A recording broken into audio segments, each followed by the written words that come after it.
ভাগ্যিস বাংলাদেশের একজন মুস্তাফিজ আছেন। মুস্তাফিজ আছেন বলেই নিশ্চিত হারতে বসা ম্যাচটাও টাইগাররা জিতে আসে। স্লগ ওভারে মুস্তার 2টা ওভারে প্রতিপক্ষের অন্তত 15-20টা রান কমে যায়, আর এই রানটাই শেষমেশ জয়ের ব্যবধান গড়ে দেয়। শ্রীলঙ্কার বিপক্ষে জয়ের দিনেও তিনি একই কাজ করেছেন। ম্যাচের তখন 17তম ওভার, মাঠে দুই আগ্রাসী ব্যাটার দাসুন সানাকা ও চারিথ আসালাঙ্কা।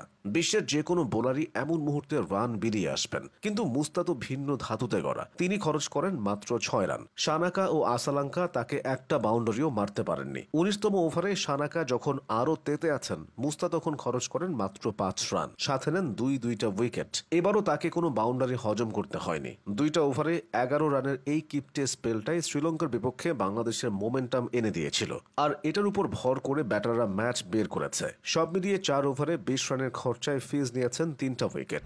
আগের ম্যাচে আফগানিস্তানের বিপক্ষেও 19তম ওভারে এসে তিনি ম্যাচ ঘুরিয়ে দিয়েছিলেন। সেদিনও ওই ওভারে নিয়েছিলেন 2 উইকেট। কেবল শ্রীলঙ্কার বিপক্ষে এই এশিয়া কাপে এক ম্যাচে 35 রান হজম করেছিলেন ফিজ। সেটাই 2025 সালে তার সর্বোচ্চ রান হজম করার নজির। এটা বাদে এবছরে যে কোনো দিন, যে কোনো মাঠে, যে কোনো কন্ডিশনে স্লগ বোলিংয়ে অনন্য ছিলেন কাটার মাস্টার।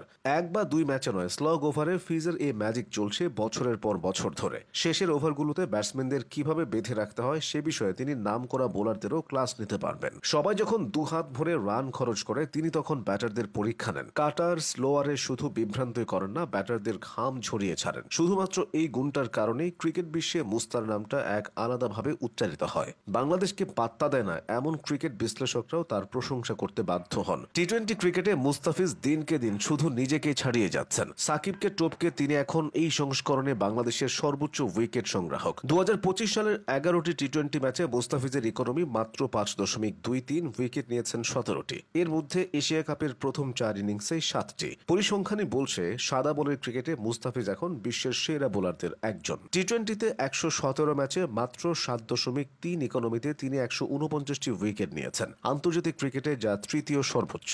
এছাড়া ওয়ানডেতে 112 ম্যাচে তার উইকেট সংখ্যা 175টি, সেখানে ইকোনমিটা 5-এর একটু বেশি।